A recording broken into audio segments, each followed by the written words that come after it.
বাংলাদেশ তথা নদ-নদী বিধৌত এই বদ্বীপে চর কেবল একখণ্ড ভূমি নয়, বরং এটি লক্ষ লক্ষ মানুষের জীবন সংগ্রাম ও টিকে থাকার প্রতীক। দেশের হাজারো চরে মিশে রয়েছে শত শত বছরের ভাঙা গড়ার অনিশ্চিত জীবন, জীবিকার অজস্র জানা অজানা গল্প। হাল আমলের সুবিধা বঞ্চিত এসব জনপদগুলোতে এখনও দেখা যায় লাখো অসহায় মানুষের স্রোত। বিশেষজ্ঞরা বলছেন, বিরাজমান নানান সংকট মিটিয়ে চরাঞ্চলের সম্ভাবনা কাজে লাগালে মানুষের জীবন জীবিকা উন্নয়নের পাশাপাশি কার্যকর গতি পাবে জাতীয় অর্থনীতিতে। মোশাহিদ রনির রিপোর্ট।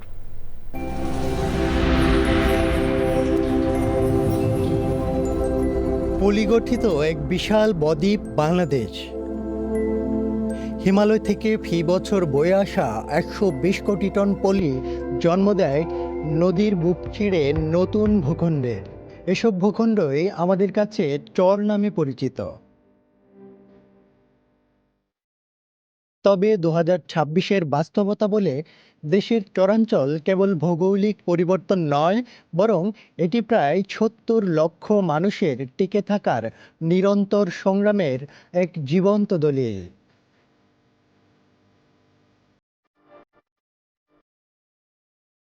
ভাঙাগড়ার দোলাচলে চরের সংখ্যা স্থির না থাকলেও জরিপ বলছে দেশের চরের সংখ্যা ১,২০০ থেকে ১,৫০০ প্রায়।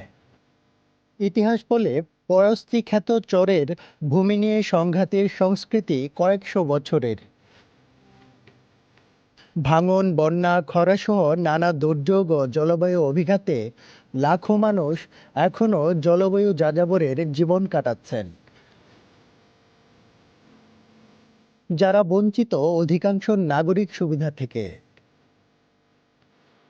বিচ্ছিন্ন জনপদের পিছিয়ে পড়া জনগণকে মূল স্রোতে ফেরাতে যুগের অধিক ত্রাণ, স্বাস্থ্যসেবা প্রদান সহ নানা সেবামূলক কাজ করছে প্রকৃতি ও জীবন ফাউন্ডেশন। পাশাপাশি জলবায়ু পরিবর্তনের অভিঘাত মোকাবিলা করে ভবিষ্যৎ প্রজন্মের নিরাপদ ধরিত্রী বিনির্মাণেও নিরলস সংস্থাটি। পাখির কিন্তু একটা বিশাল উপকারের কাজ করে।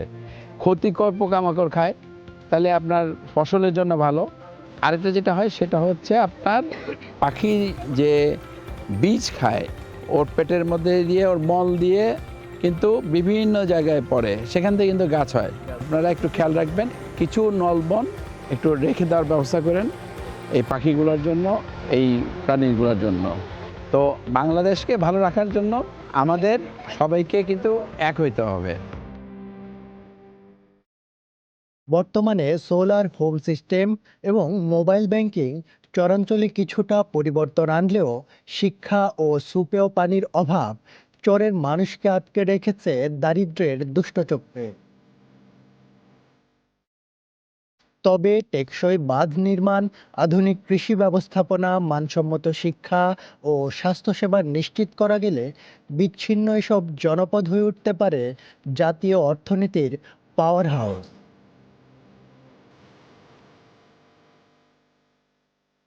Moshahid Roni, channel i, Dhaka.